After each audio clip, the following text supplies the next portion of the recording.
봄이 찾아오면서 야외 활동 즐기시는 분들 많으시죠? 하지만 발이 편치 않으면 이것도 쉽지 않은데요. 대표적인 족부 질환으로 무지외반증이 있습니다. 비교적 흔한 족부 질환이지만 의외로 뒤늦게 진단받는 경우가 많은데요.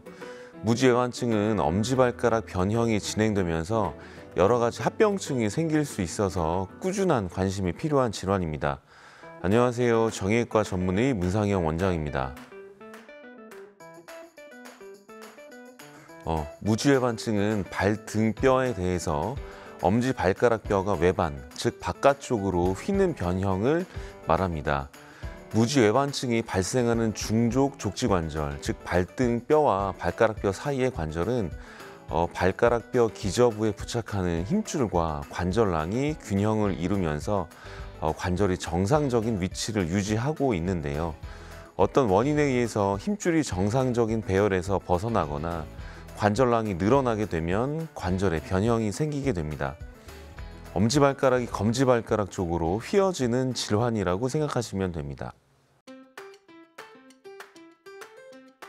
아닙니다. 외래에 오시는 환자분들 대부분 여성분들이긴 하지만 남성에게서 발생하지 않는 건 아닙니다.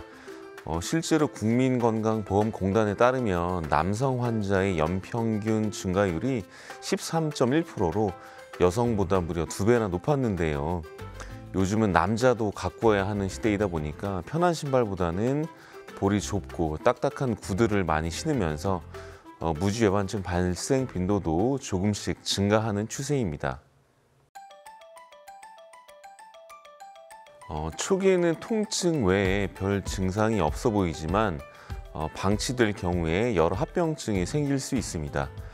무지외반증이 진행되면 엄지발가락이 두 번째 발가락을 밀면서 아래로 파고 들어가는데요. 위로 들리는 발가락이 신발에 마찰되면서 굳은 살이 생기고 더 심해지면 관절이 빠지게 됩니다. 두세 번째 발등뼈도 바닥 부분에 하중이 집중되면서 굳은 살이 생기게 되고 스트레스가 축적되면 피로골절이 발생하기도 합니다. 그리고 보행 시에 엄지발가락이 지면을 강하게 치고 나가야 하는데 무지외반증이 있으면 그 기능이 상당히 떨어지게 됩니다. 정상적인 보행에 제한을 받게 되면 그것이 발목이나 무릎, 골반과 허리에까지 영향을 미칠 수 있습니다. 원인은 선천적인 원인과 후천적인 원인이 있는데요. 먼저 선천적인 원인은 유전입니다. 외국의 한 연구에 따르면 무지외반증 있는 환자의 63%는 부모 중 한 명이 무지외반증이었고 무지외반증이 있는 성인의 약 50%는 청소년기부터 변형이 시작되었다고 합니다. 즉 상당 부분 유전적인 요인이 있다는 얘기입니다.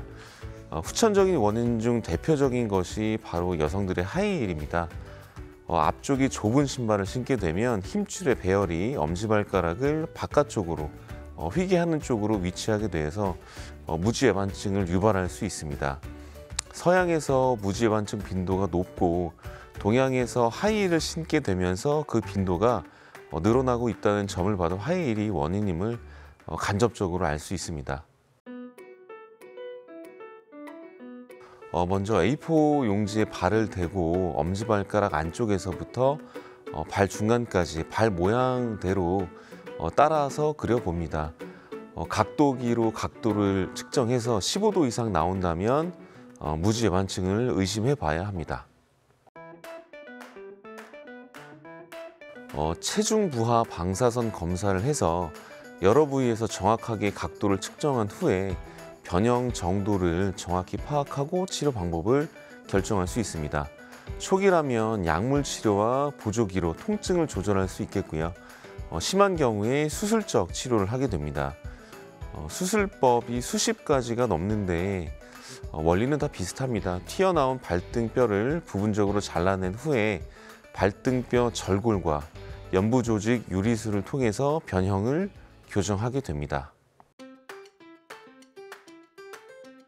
가장 중요한 건 하이힐 안 신고 편한 신발 신는 겁니다.